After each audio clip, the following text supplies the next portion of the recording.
नमस्कार, इन खबर में आपका स्वागत है। ये दिल्ली है, बेगानी कही जाती है, लेकिन अब यहाँ पे लुटेरों का भी खौफ हो गया है।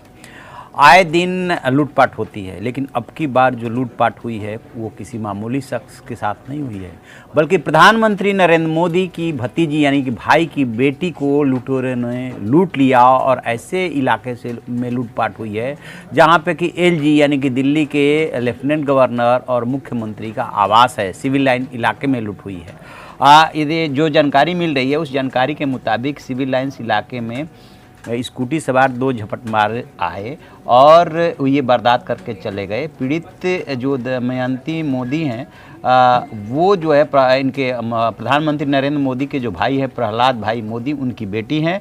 और फिर उन्होंने जो रिपोर्ट दर्ज कराई उस वक्त तो पुलिस को नहीं पता चला, लेकिन बाद में जब जैसे ही मीडिया के हवाले से ये खबर आई कि ये किसी मामूली शख्स के साथ लूटपाट नहीं हुई है बल्कि प्रधानमंत्री नरेंद्र मोदी की भतीजी है जिसके साथ ये लूटपाट हुई है, उसके बाद पुलिस में हड़कंप मच गया। और उस समय प्रधानमंत्री नरेंद्र मोदी, आपको पता ही है कि चाइना के राष्ट्रपति शी जिनपिंग के साथ मीटिंग कर रहे थे। आज ही की घटना है। तो जो जानकारी मिली है उसके मुताबिक दमयंती बेन मोदी हैं वो आज सुबह ही अमृतसर से दिल्ली लौटी।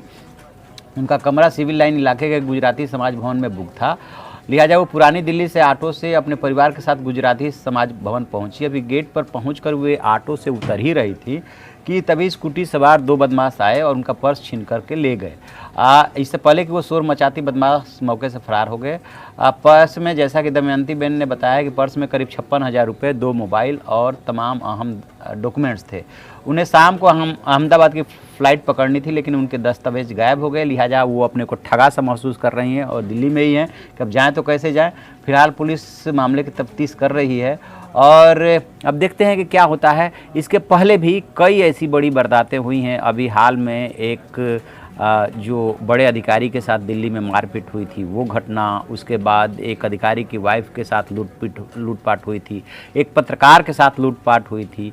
तो ये जो घटनाएं हुई हैं वो साबित करती हैं कि दिल्ली में लॉ एंड ऑर्डर की क्या सिचुएशन है।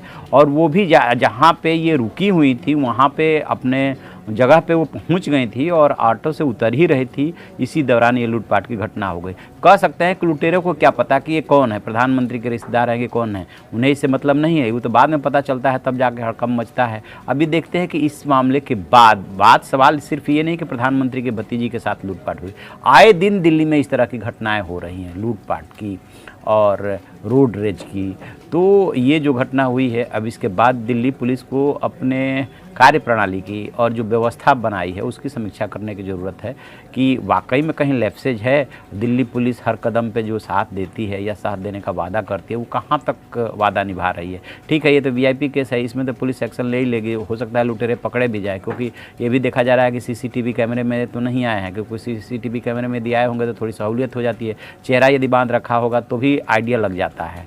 तो जैसे ही इसमें और कोई अपडेट मिलेगा हम बताएंगे, लेकिन ये घटना बड़ी है क्योंकि इस घटना को पिछली घटनाओं से जोड़ करके देखने की ज़रूरत है कि कितने बड़े बड़े लोग लूटे। तो बड़े लोग के लूटने के बाद जब कुछ नहीं हो रहा है, तो जब छोटे या आम नागरिक जब लूटेगा तो उसमें क्या होगा। दिल्ली पुलिस को इसका जवाब तो देना होगा। तो आप ऐसी खबरों के लिए देखते रहिए हमारा डिजिटल चैनल इन खबर। Thank you. इन खबर चैनल को सब्सक्राइब करें और बेल आइकन दबाना ना भूलें।